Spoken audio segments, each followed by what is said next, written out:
Hello and welcome again, Star Wars fans and unboxing fans, to another episode of DARTHTUBA'S Star Wars Unboxing. Always a good idea to like, share, follow, spread the word about DARTHTUBA'S show, and you can follow me on Twitter at DarthTuba. You can follow me and subscribe on YouTube at DarthTuba 2 words, and email me DarthTuba77 at gmail.com. So today we have two items that we're going to be opening up today, and we have some slightly older school stuff, to begin with, which is the ambush at Abregado, I'm going to say. And it includes Plo Koon, Rocket Battle Droid, Clone Trooper Sinker, and Clone Trooper Boost. Okay? And this is an item that came out in 2009, so it's actually a number of years old. It came out about 8 years ago.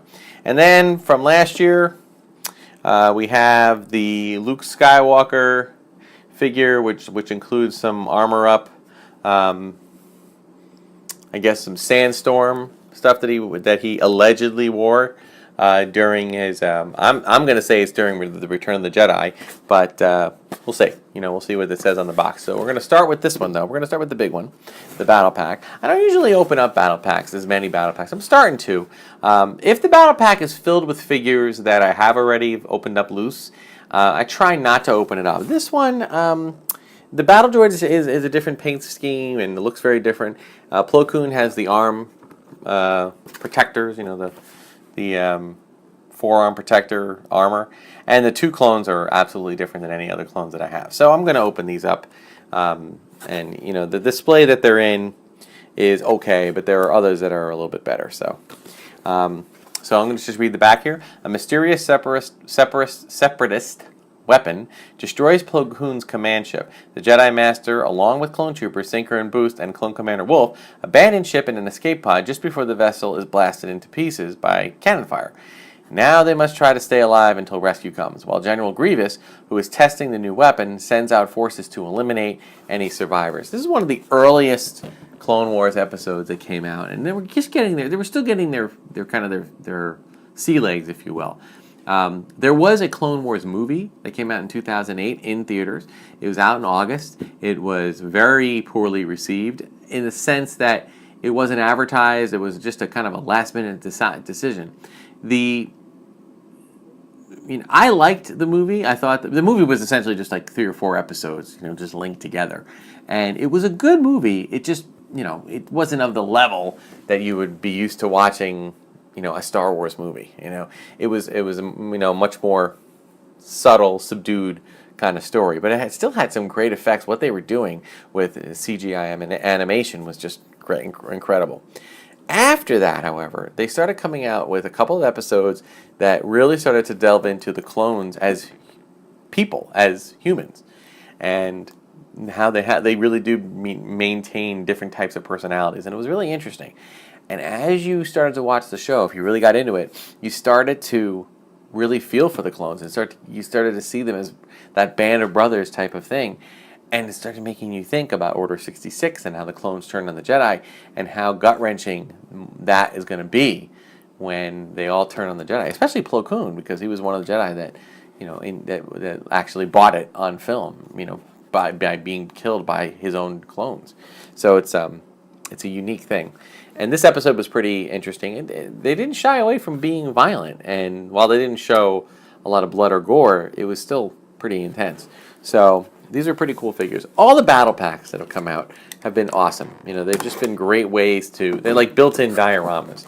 And I really do appreciate that. I appreciate the work that goes into it. Some of them are something that we would keep more often than others, but again, the whole purpose of this is to make some space, and this just is something that I think can help with that. So looking at how these are set up, wow, they are really in there. Oh no, they're not. They're just plastic. Okay, this is cool. We can very easily get these out. I'm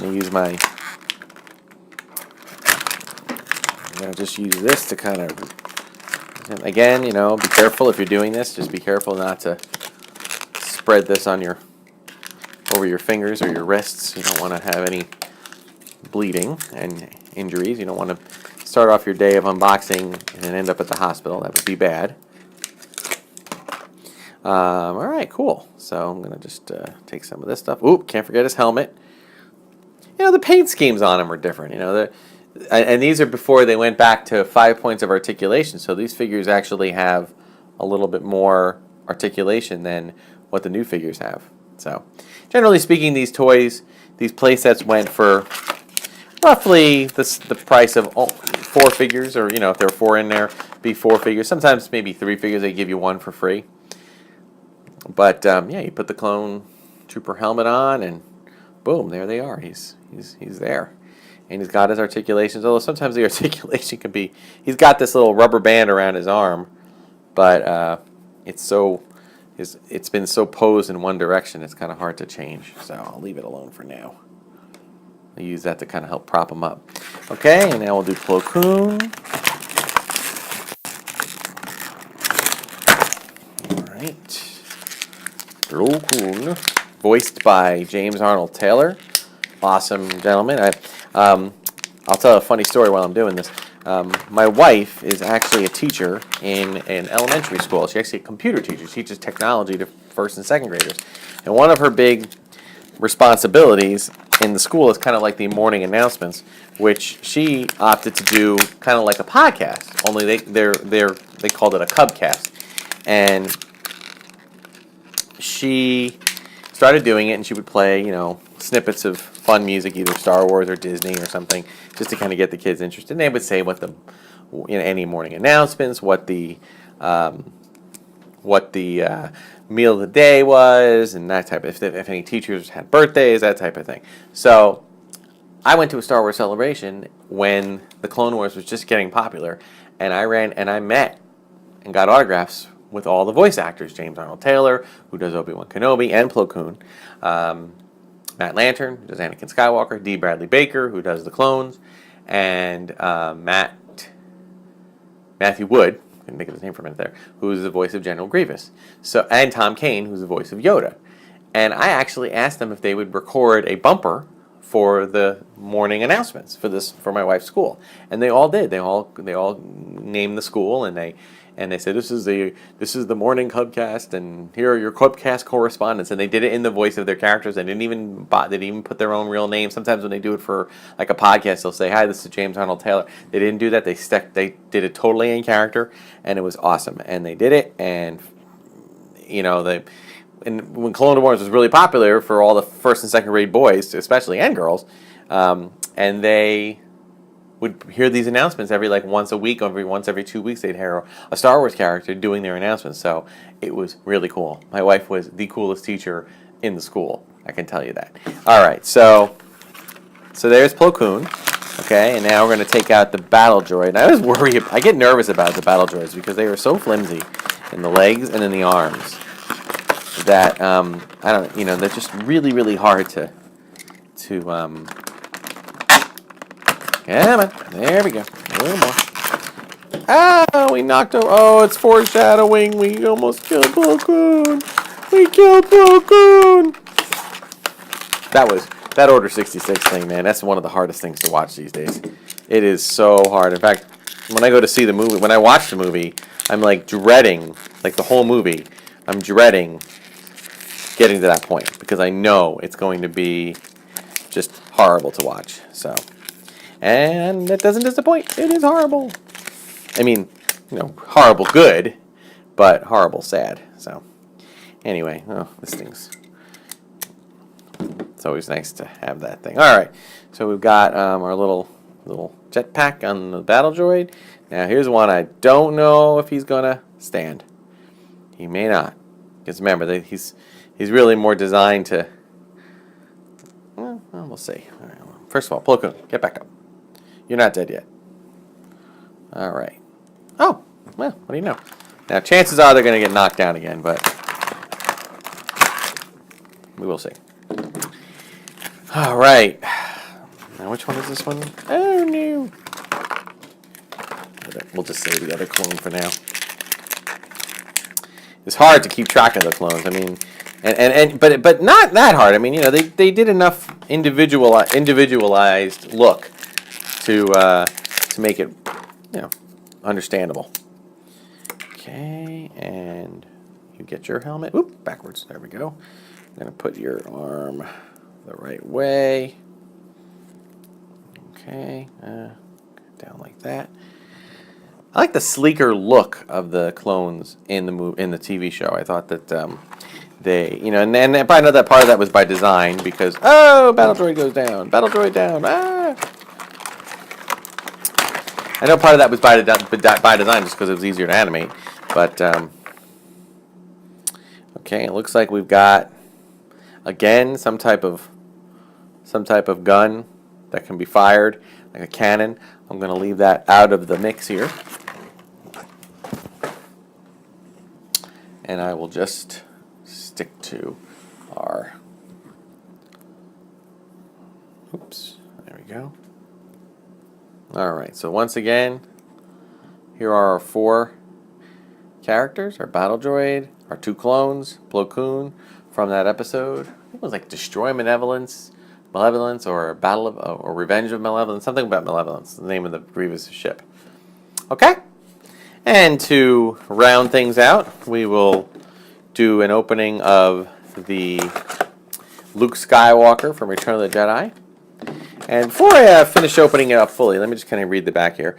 Convinced he can turn his father away from the dark side of the Force, Luke Skywalker surrenders to Darth Vader and is brought before the Emperor. Okay, well, that's... when you look at this Luke Skywalker in the picture, okay, and the figure, you see he's got the little flap. That's when he is getting electrocuted, But if you use the, I'm sure, I don't know, they don't really mention the extra piece of covering or armor that he has. But if you take a good look at it, and anybody who's seen the deleted scenes of Return of the Jedi will know that this is definitely meant to be, pay homage to the scene that was deleted where they were all going on the sandstorm trying to get to the Millennium Falcon. A great scene. Unfortunately, the scene that you see is, not that great because, frankly, it's hard to hear. They never really did ADR. They never replaced the audio. It was just essentially it was just them talking in this sandstorm, this man-made sandstorm with fans, and it was really, really hard to keep track of. So when you put them together like this, all of a sudden, man, he's got this really cool thing, and I don't know if that launches or not. I don't think so. It's just a cool piece of armor. And I have a lot of Lukes like this, so without it, so I'm going to keep this armor on him. And we'll put him in the front here. Look at that, he stands. All right. And look, I managed to do that without knocking any of these other guys down, so that's a pretty cool thing. All right, so, yeah, that sandstorm scene, say that 5 times fast. I can't even say that 5 times fast. The sandstorm scene in Return of the Jedi, where that's where they kind of say their goodbyes, and Han thanks Luke, and I think it was a good move for them to just do it on over the communicator, over the comm, but it was a cool thing, and just to have the option of having. Now there are actual figures that they've released with Luke dressed in the sand gear that he apparently was wearing in that scene, but this is very reminiscent of it. Okay, and again, we have lots of figures of Luke dressed as just the plain old Jedi. As a child of the original trilogy, I gotta say that was something that always amazed me when Luke first came on the scene in Return of the Jedi. He was just total different. No more whininess. No more teenager. He was an adult. He had learned. He had become a Jedi, and it was just amazing to see that and to see him choke the Gamorrean guards and to kill the Rancor and just threaten Jabba and manage to save the day along with his friends. It was an incredible thing to see, and as a young 12-year-old going to see that, I thought, oh my God, there's nothing can stop this guy. So really good. So one of my favorite characters and one of my favorite moments is him as Jedi Luke from Return of the Jedi. Plus the awesome Clone Troopers battle droid and Plo Koon from the Clone Wars early for Season 1 episodes, and great episode there too. So these will find a nice place in our loose display. So thank you so much. Again, if you like what you see, please Hit the like button, follow, check out some of my other videos. I'm up to I think I have well over 20 now. So, we're working our way up. I can't believe that it's been that many. But we are very much looking forward to, continuing to produce more episodes. As I said, we've got some older toys that now we're going to start looking into. As new toys arrive, there are some higher end collectibles that are coming in the mail, but they might take some time to get here. And, I don't order that many, so, they'll come in, small spurts here and there. We'll be able to open up them as well. And maybe I'll give you a tour of the space here and maybe some of our already opened collectibles and just kind of talk through some of them. So thank you so much. Follow me on YouTube, DarthTuba, 2 words. You can subscribe. And on Twitter @DarthTuba, and email me darthtuba77@gmail.com. Thank you so much, and may the force be with you.